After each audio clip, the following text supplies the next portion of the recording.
Hi, Movie House Recap here. Today I'm going to explain a period epic film called Mongol, The Rise of Genghis Khan. Spoilers ahead. Watch out and take care. The premise of the movie is set in the year 1172. The current northwestern Chinese provinces used to be called the Tangut Kingdom, ruled by the dynasty of the same name. There lived several Mongolian tribes led by their respective leaders called the Khans. The rivalry between the tribes and the hunger for power within them caused several arguments, battles, and deaths. There are no rules in the world of Mongols, and it is in desperate need of a supreme Khan to lead and unite the people. Yasugi is the Khan of a small tribe in the west. At the beginning of the film, he is traveling with his men and 9-year-old son Temujin to look for a wife for the kid. At night, they stop at a friend's tribe to take a rest. Temujin is busy tending to his horse when a girl named Borte approaches him and asks him his name. Temujin introduces himself and tells her the purpose of the trip. On finding out that he is looking for a bride, Borte confidently claims that he should marry her. Temujin's father wants to bring home a bride from a stronger tribe for politics. But upon his son's repeated request, Yasugi allows him to choose someone from the friend's tribe instead. Before choosing the girl, Temujin is asked to look for one with strong legs, because only a girl with strong legs can keep her man happy. Temujin does as told and chooses Borte. Their marriage is officiated, but they can only be together after 5 years. Before leaving, Temujin promises to return soon and gives Borte a necklace as a gift to remember him. On the way back to their village, Yasugi and the men take a rest near an inn. They're cautious because a few yards away sits the leader of a rival tribe with his men. Suddenly, the rival Khan sends his men with a bowl of milk as a sign of peace. To return the gesture, Yasugi also sends back a bowl of juice. Yasugi's right-hand man suggests that he let the servant drink the milk first since they cannot trust their enemies. But Yasugi doesn't want to lose the opportunity to make peace because of suspicion. He drinks the bowl clean, and so does the other Khan. A while later, they continue the journey, but a few minutes in, Yasugi's chest starts to hurt. He falls off the horse and dies. It is clear that the opponents took advantage of his kindness and poisoned him. Poor Temujin goes to his father, but his followers could not care less. It is a tradition for the people to only follow a strong leader.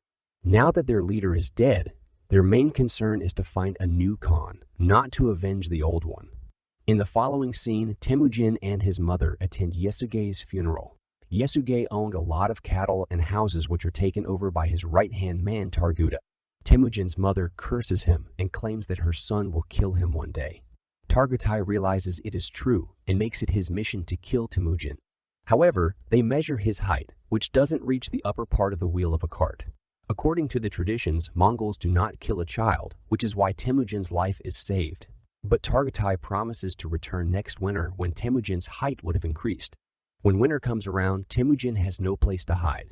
He remembers his father telling him about God Tengri, who will help him in his time of need. Hence, he goes to the sacred mountain to visit the holy place. But on the way, he accidentally falls into a frozen lake and almost dies. He is rescued by a boy his age named Jamuka. He and his younger brother bring Temujin to their home and give him food. Temujin is grateful to the brothers for saving his life. He offers to be Jamuka's brother by blood. They mix their blood in a bowl of milk and drink it to prove their allegiance to each other. The following morning, they're confronted by Targutai and his people who are still looking for Temujin to kill him. They abduct him and take him back to the tribe. But fortunately for Temujin, his height hasn't grown much since the last time, so he has to be held captive until he grows. A kind old man feeds him every day and helps him with his injuries. A few days later, they measure his height again, but it still hasn't grown. Suddenly, it starts to rain and everyone goes inside their houses. The old man takes this opportunity to free Temujin. The kid runs for as long as he can with the wooden plane still stuck around his neck. He goes to the mountains and prays to God Tengri for help. Temujin sees a white wolf beside the monument of God, and seconds later, the wooden plane is miraculously broken. The scene changes to 1186. Temujin has grown up into an adult but is still on a run from Targutai and his people. After a years-long search, they're able to capture him and lock him in a similar wooden plane. This time, he has grown enough to match the height reference, so the chances of his survival are low. Targutai wants to see him beg for his life, but Temujin, being the proud man he is, refuses to do so. As a result, Targatai decides to torture him slowly instead of killing him in an instant. The old man who helped Temujin years ago feeds him even now. He begs Temujin to spare his life when he returns to avenge the treatment he's getting. When it gets dark, Targatai comes to Temujin alone and mocks him. Since everyone is busy, Temujin takes the opportunity to attack the opponent and kill him by hitting him with the wooden plane repeatedly. After that, he flees from the village and is safe yet again. Temujin is ready to take his tribe back and be the Khan. But first, he has to bring his bride home. He goes to his in-laws' tribe for the first time since he was 9. Borda has grown up to become a strong and beautiful woman. She reveals that she has been waiting for him since she saw him the last time. Temujin receives a coat as dowry and brings Borda with him. The two go to his mother and sister after several years. They are welcomed wholeheartedly by the family. For the next month, they live the life of their dreams. Temujin and Borda fall deeper in love as spouses. But trouble arises when one day, they are attacked by the Merkit tribe. Long ago, Temujin's father kidnapped his mother from the Khan of Merkit tribe. He had vowed to take revenge and is here to steal Bort from Temujin. The couple tries running away, but Temujin is shot with an arrow, and Borda is kidnapped as the wife of the rival Khan. When Temujin gets better, he knows he has to get his wife back, but he cannot do it alone. Hence, he goes to his old blood brother, Jamuka's place. Jamuka had grown up to become the Khan of a powerful tribe. He agrees to help, but only after a year, because he is busy with a task at hand. A year passes in the blink of an eye, and the two set off with their troops to attack the Merkit tribe. They kill all their men and rob the place before finding a pregnant Bort in one of the huts. She has killed a man whose dead body is lying beside her. Temujin immediately claims that the child is his and takes Borda back. At night, the troops celebrate the win. By now, Temujin has been able to gather a bunch of followers. They ask him to distribute the robbed cattle, and unlike most Khans, Temujin keeps only the tents for himself and gives the rest to his troops. He even offers more goods to the family of the men who died in the battle. 2 of Jamuka's people see this and decide to join Temujin's tribe. Since the Mongols are allowed to choose their own Khans, Jamuka can do nothing about it. But it is evident that he views this as a betrayal. In the following scene, Temujin's soldiers see a man trying to steal their horses. They chase him down and kill him by accident. It turns out that the thief was none other than Jamuka's younger brother. After the incident, Jamuka makes it his mission to kill Temujin, forgetting that he is a brother by blood. He joins hands with another tribe and makes an attack on Temujin's tribe. Temujin knows that his people cannot win the battle because they are heavily outnumbered. Still, he sends the women and children away and makes the men fight with all their might. Even after killing several opponents, Temujin is caught in the end. Jamuka still calls him brother and urges him to beg for mercy. He doesn't want to kill someone who still has strength and pride left in himself. So instead, he makes him a slave and sells him to the brokers. Temujin and the remaining of his men are made to walk several miles across the desert to reach the city that is ruled by the Tangut dynasty. After that, they are kept in the open for people to check and buy as they please. A higher official from the dynasty comes to the market one day and shows interest in buying Temujin. His advisor Monk, however, sees Temujin and can tell he is not the ideal person to be enslaved. He thinks Temujin will be the end of the entire powerful dynasty. The buyer only laughs at the statement and buys Temujin nonetheless.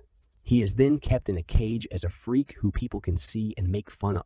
The monk visits him every day and begs for forgiveness. He makes a pact with Temujin that if he looks for Borte, Temujin will not destroy the monastery when the time comes.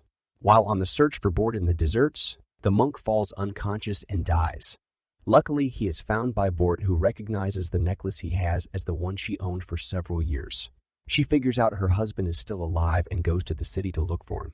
Since Temujin is on full display to the people, she doesn't take long before finding him. The same night, she bribes a guard and helps Temujin flee. He is surprised to see that his son has grown a lot, and Borda has a second daughter. She reluctantly had to be with another man to make ends meet and feed her children. Temujin loves her even more for her sacrifices and tells the little girl that he is her father. The family of 4 returns to their home in the countryside and lives happily for a month. The kids love their father and play with him all the time. Then one day, Bort comments that all Mongols are the same. They steal, rob, and kill. The comment is minute, but it makes a huge impression on Temujin. He decides to leave his family to unify as many tribes as he can and create rules in the world of Mongols, even if he has to kill half of the tribes for it. The three basic rules they have to follow are: never kill women and children, fight the enemies till the end, and never betray your Khan. The scene cuts to 1196. As Temujin vowed, he's been able to gather an army of Mongols on his side, unifying several tribes and making a massive tribe of his own. The only obstacle in his way to becoming the absolute emperor is Jamukha, who also has an army of followers behind him. Today, the two brothers stand on the battlefield with their troops for an ultimate fight. It starts and Jamukha hastily sends the first batch to fight.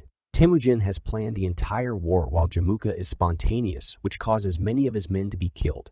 After hours of long and hard battle, Temujin wins and captures the surviving enemy troops, including Jamukha. The troops are taken in as Temujin's followers instead of being killed. The gesture makes them thankful and loyal to their new Khan. The old man who once helped him escape is made the advisor of the tribe. Now, the only thing left to do is to make a judgment for Jamukha. The brothers sit with each other and talk about how far they have come in life. Jamukha proudly reveals he would have killed his enemy if he was in Temujin's position right now. This further proves that he and Temujin are not the same, because Temujin allows him to run away. Out of respect for his brother and the hustle he has done to create an army, Temujin forgives him and lets him go. Then we see that Bort, with both her children, has reunited with Temujin and lives with him happily. In the end, it is narrated that in 1206, Temujin was made the Khan of all Mongols, named the Genghis Khan. As he had promised, he wiped out the entire Tangut dynasty and rebuilt the kingdom, but left the monastery as it is at the request of the late monk. In the future, he became the founder of the entirety of the Mongol Empire, the largest contiguous empire in history. Subscribe for more videos like this. Turn on the notification and leave a like to help the channel out. Thank you for watching.